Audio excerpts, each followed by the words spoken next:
Time to check out our grain markets once again, and here on the corn market today, as we look at the big board in Chicago, we start with that July contract. Remember, we had the May futures that expired last Friday.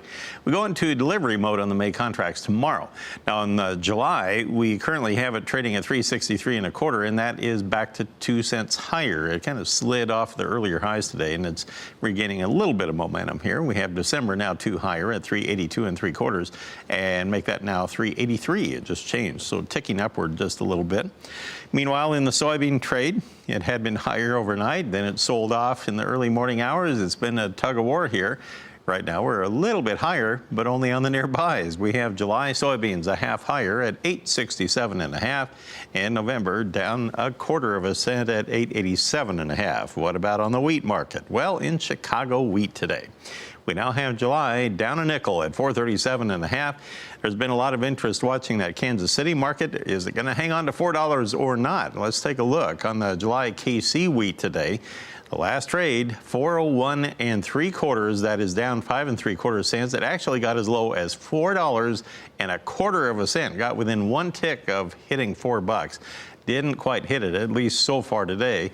It's still early, though. On Minneapolis wheat, we have the July contract 3 1/4 lower at 508 1/2. And in the cotton market today, we have that July contract there, now quoted at 76.97. That would be down 73 points. In December, down 49 at 75.70 cents per pound. Todd Bubba Horwitz joins us now. He's with BubbaTrading.com. And good to visit with you as we start out our new trading week here. We only have 2 short days before the end of the month. Is that going to come into play here? Good morning, Marlon. I don't know. I think, we've got markets that are just really dull and really dreary. And unfortunately, commodity markets, when they're dull and dreary, tend to drift lower. And every rally has been met with some selling. And I think what we saw here is you saw everything was higher overnight, including wheat. And all of a sudden, you come in this morning, wheat's lower and soybeans are getting near flat, and corn was up about 4 cents. Now it's up about 2. It's a real challenge in here because you've got really very little activity going on, but you've got the hedge funds and the big funds that are just putting so much pressure that they're trying to force the weak hands out of the market. Todd, you and I both know there's an old trader's axiom that's as old as the hills that says you never sell a quiet market. So why are they continuing to sell it?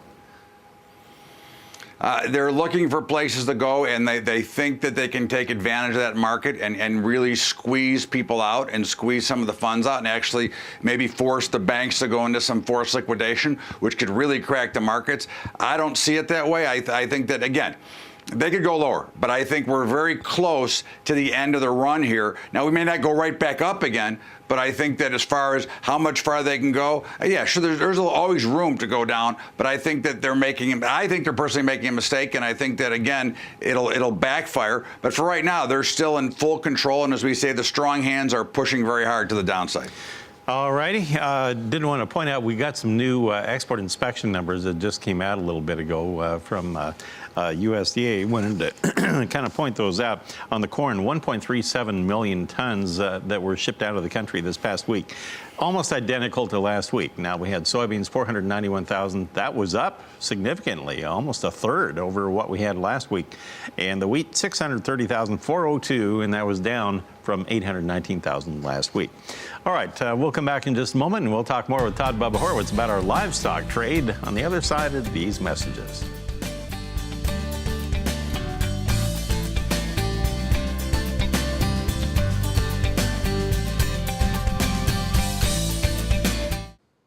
We are talking with Todd Bubba Horwitz of BubbaTrading.com. And we're going to turn our sights now a little bit, and we'll see what's going on in the cattle market and the hog trade today. When we last left you, we had the hogs gaining back some of what they had lost early in the day. We'll start with the cattle market here, get you updated on prices, and then we'll get to the hogs in a second. Right now on the live cattle board, we currently have June futures down just one tick now, and now unchanged at 115.05. So they have successfully clawed their way back. 115.05 is steady. We have August up a dime now at 112.75. The deferreds are a little bit weaker if you go beyond that.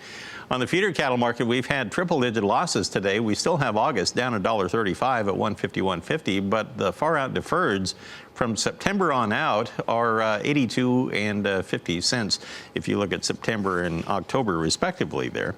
And if you look at the lean hog trade, there we had some fairly sharp losses early on today. Now, May still is down over $2, but all the months from June on out are moderating a bit. We have June down 45. We're at 88.30. We have July down 70 at 92.75. Wanted to point out we got our new cutout values in too.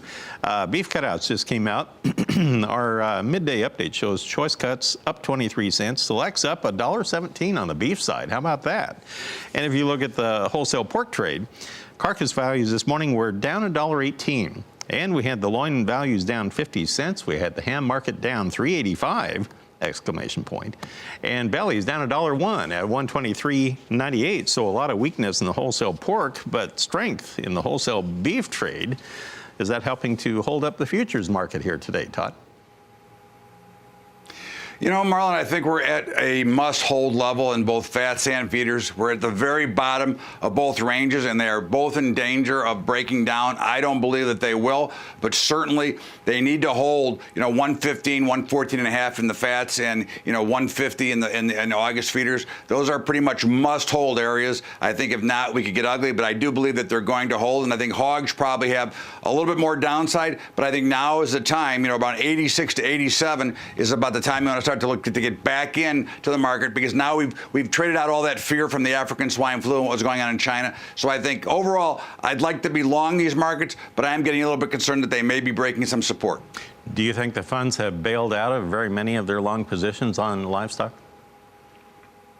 I think so. I think you've seen a lot of the money come out. We've had a pretty big sell-off here. I mean, last week was really ugly when you look at the overall picture. It's basically down every day. And I think that was a lot of liquidation. And I think now there's going to be a little bit of battle at the support level. And I think it will hold. And I think we'll get back into that consolidation for the feeders back and forth and back into that uptrend for the fats. But again, these are very crucial levels for them to hold. Otherwise, there could be some trouble. Maybe a little more equilibrium in the markets. All right, thanks for talking with us, Todd. Appreciate it very much. Todd Bubba Horwitz of BubbaTrading.com. He's based around that Chicago area. Always good to visit with him. All right, as always, thank you very much, Marlon.